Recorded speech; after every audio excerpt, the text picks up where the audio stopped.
E aí, doutora Marcela, que você trouxesse pra gente quais são essas habilidades, o que é que muda na terceira série e como auxiliar os pais que estão com filhos na terceira série do ensino médio. Maravilha. Então, veja que a gente está aqui construindo meio que uma linha do tempo, né? Isso. E no terceiro ano, a gente vai ter, assim, alguns comportamentos, a depender de como foram esse processo. Então, me permita traçar aqui alguns perfis para que fique até mais claro e você possa até enxergar, o meu filho está nesse nível aqui. Então, o que acontece? No terceiro ano, a ficha cai, né? É essa sensação de que, meu Deus, chegou a hora. Então, aqueles que não quiseram, né, levar a sério ou não foram, não quiseram cumprir ali os processos, as etapas, e a gente sabe que tem adolescentes, tem jovens que têm essa resistência, e aí não vou entrar aqui no porquê dessas questões, não é o propósito, a gente pode até falar disso depois, mas ele vai chegar ali agora e vai bater um certo desespero, né? Então, ele vai ser... eu vou ter um perfil de jovens e de adolescentes nesse terceiro ano, que ele vai deixar que as emoções sejam muito mais afloradas, porque ele percebe, ele tem essa consciência de que ele não fez o que deveria fazer. Como é que a senhora sabe disso? Gente, eu trabalho com adolescentes, tá? Então, eles falam isso para mim abertamente.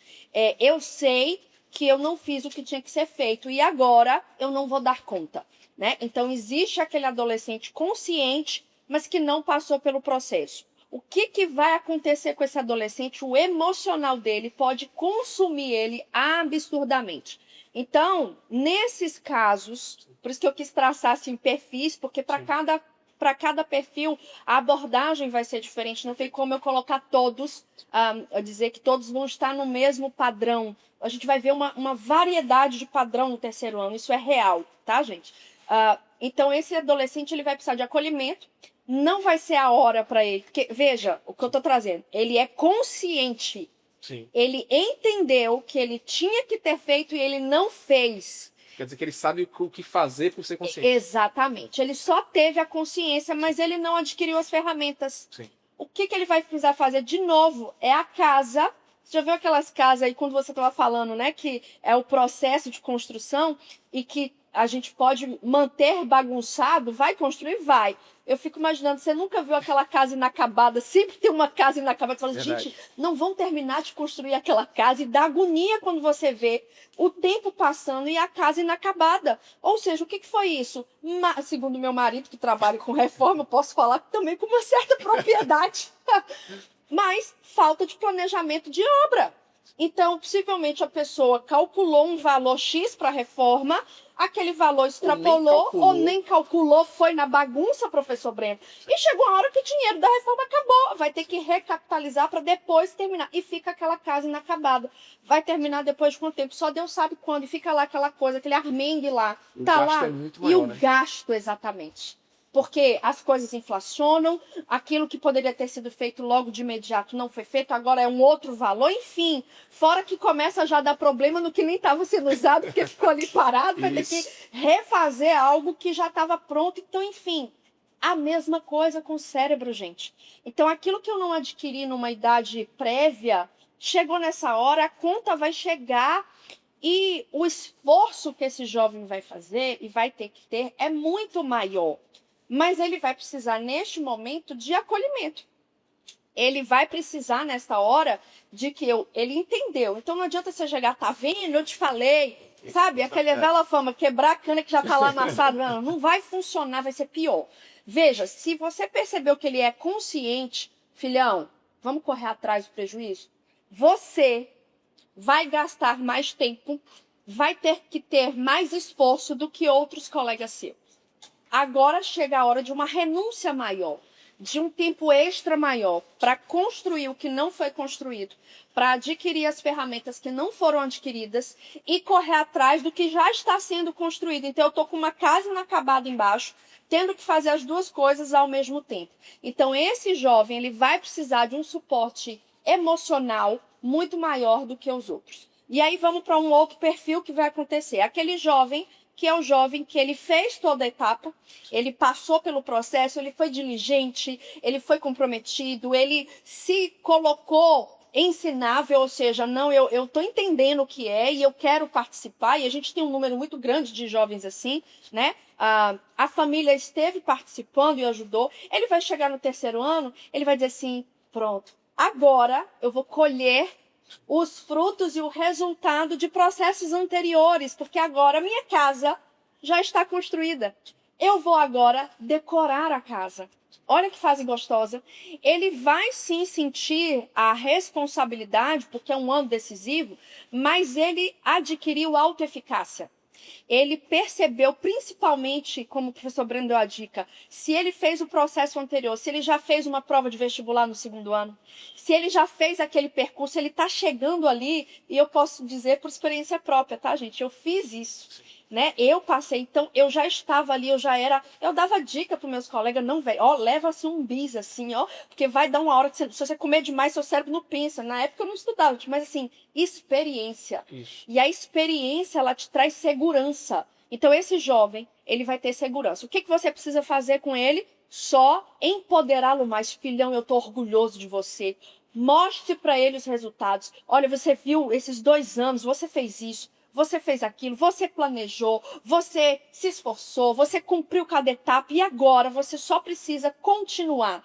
Imagina aquela corrida, né, em que ele está ali vencendo e está ali a largada, a chegada com aquela faixa bonita, está logo ali. Filhão, não é a hora de desanimar. Não é a hora de, tipo, né, abaixar, eu consegui. Não, tem que passar na faixa, tem que passar por ela. E para passar, ó, tem gente vindo atrás, no sentido assim, vão ter outras pessoas também assim, e você está disputando uma vaga. Então, assim, nessa hora, existe um empenho maior. Então, ó, respira, filhão, puxa fôlego, eu tô com você. É a hora de você, pai, chegar e dizer assim, ó, tá chegando, cara, mas a gente vai conseguir, nós estamos com você. E o reforço diário, isso que o professor Breno falou, nesse terceiro ano é muito importante. Ele precisa, ó, receber a dose de dopamina, de prazer diária, gente. Porque eu tô chegando na largada, eu tô chegando na chegada, se eu quero falar largada, ele já largou. Eu tô chegando lá, mas o músculo cansou, né? Sim. O músculo pode fadigar. Então, assim, não deixe esse músculo fadigar. Você é uma peça fundamental. Motive ele diariamente. Não deixe de todos os dias motivar o seu filho. Às vezes, para esse perfil, não é hora de cobrar mais. Porque ele, cara, ele se esforçou. Reconheça. Brasileiro, e aqui me permita falar da nossa cultura, eu sou brasileira de nascença, mineira, né, com orgulho, mas a gente tem o mau costume de não reconhecer, de não elogiar, de não fazer isso diariamente, não faz parte da nossa cultura, infelizmente, faz parte só olhar onde foi errado e punir ali o erro e querer dizer, olha, mas tá vendo, você errou, mas e os 99 acertos? Quantas vezes você elogiou? Você elogiou 99 vezes? Ou você só valorizou aquele erro que foi uma vez só?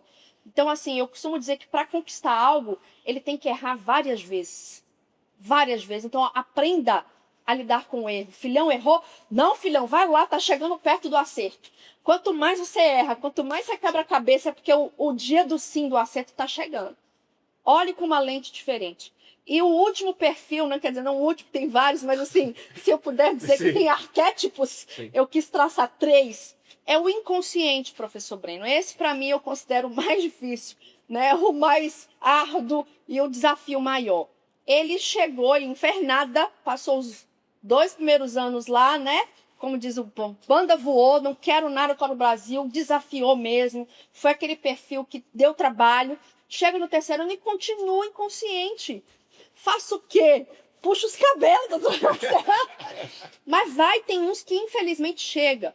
E aí, e esse adolescente, a gente considera um adolescente de risco, falando do ponto de vista médico, médica eu, pediatra que trabalha com adolescente. Esse é um adolescente que me chama atenção, tá? Se ele não se vê, se ele não tem consciência do que ele está fazendo com a vida dele, do tempo que se passou e ele não consegue perceber e ele continua, existe algo que precisa ser revisto, ok? E isso não é com a escola. E aí eu preciso trazer essa informação, professor Breno, eu preciso trazer com clareza isso. Porque isso é uma base e vocês pais precisam estar atentos. O meu filho, ele tá nesse arquétipo, ele tá totalmente inconsciente, né? De fato de que, não quero ser ninguém. Você pergunta para ele qual é o vestibular que você quer fazer, ele nem sabe ainda. E você vê que ele não tá ali engajado, né? E ele não, de fato, ele não participou. E aí tem uma série de questões que a gente precisa identificar.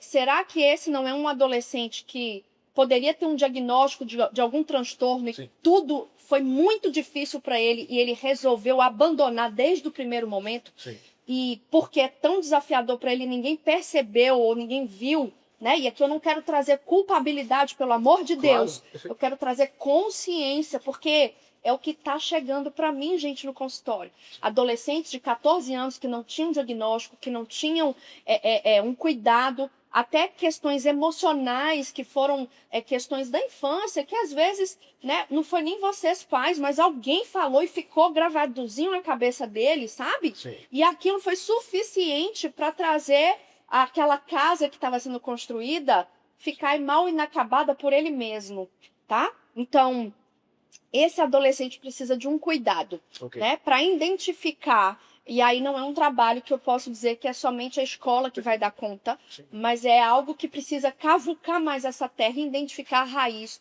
do porquê ele chegou nessa idade e está totalmente inconsciente, porque não é o esperado. Não é o esperado pela Sim. faixa etária, né? Não é esperado diante de tantas ferramentas que foram dadas, de tantas conversas, de tantos processos, e ele continua, apesar de tudo sendo feito, nesse ambiente de inconsciência. Sim. Então eu quis trazer esse arquétipo, porque pode ser às vezes alguma realidade, e você pai quebrando a cabeça e não sabe, meu Deus, eu não sei mais. Às vezes é algo que está por detrás aí, que precisa ser investigado, precisa ser acompanhado, às vezes até por um profissional externo, e eu preciso alertar vocês sobre isso, Sim. tá? Gente, é perfeito isso, porque as profissões, né? Você não chamaria um engenheiro para fazer o trabalho de um médico, nem um Perfeito. médico para fazer o trabalho de um piloto de avião. Perfeito. Então, saber quem são os especialistas em cada área não é por uma questão de responsabilizar ninguém, mas é por uma questão de você ter o resultado correto. Não adianta a gente dizer, vai se fazer tudo isso, mas ser só uma fala. E vai ter muito a ver do que eu vou trazer agora, doutora Marcela.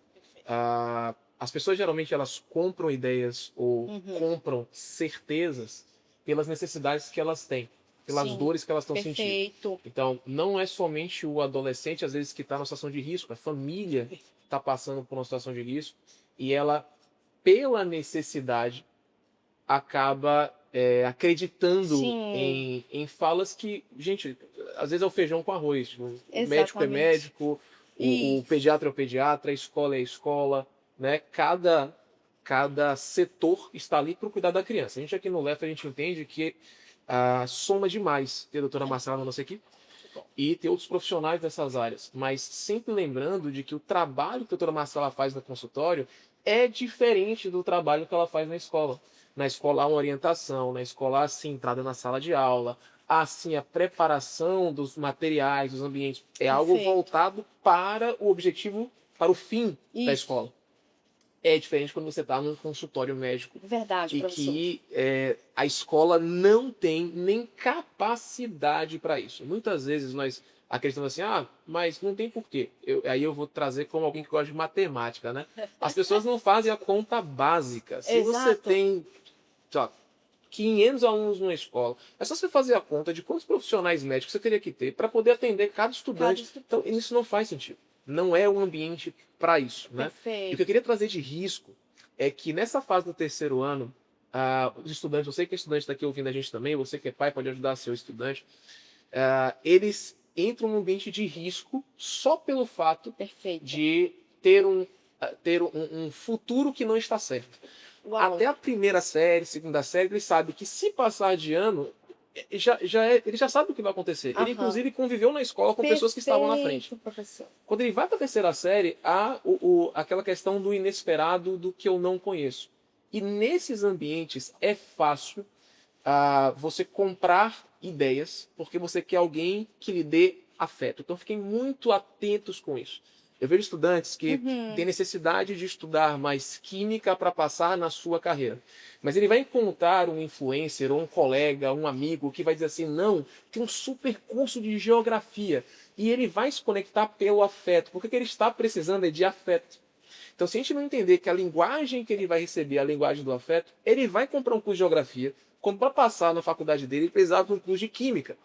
E aí você vai estar investindo em algo que não dá resultado. A questão não é só o gasto do recurso financeiro. Eu não só não gosto de gastar recurso financeiro à toa, mas o ponto não é esse. Ele vai dizer assim, ele pode dizer em casa, você que é estudante de terceira série, ah, minha mãe, você não confia em mim, você não está investindo. Ele falou, não, primeiro passo, abre o edital da sua prova, vê lá qual o peso de cada matéria, avalia quais são as matérias que estão indo melhor ou pior e verifica Perfeito. o que é que você realmente precisa. Então, nesse aspecto, tome muito cuidado, porque quando a gente está emocionalmente abalado, vai vir muita oferta para compras emocionais. A gente acaba tendo a dificuldade de usar o racional. E eu queria trazer isso para a doutora Marcela sobre essa questão do nosso gasto de energia mesmo, né? E você que é pai, não perder essa questão do afeto com o seu estudante. Ele está tendo um gasto de energia enorme emocional.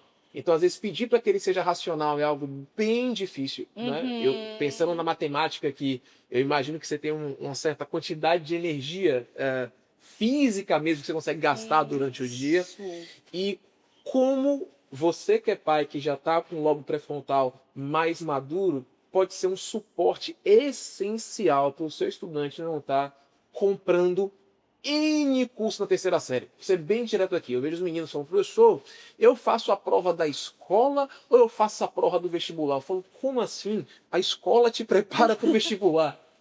Então, mas da onde vem isso? Porque tem muitos jovens que já estão em cursos pré-vestibulares na terceira série e que aí eles acham que, como ele passou, então é isso que eu tenho que fazer. Mas ele não faz a pergunta racional do tipo, esse jovem está quantos anos lá?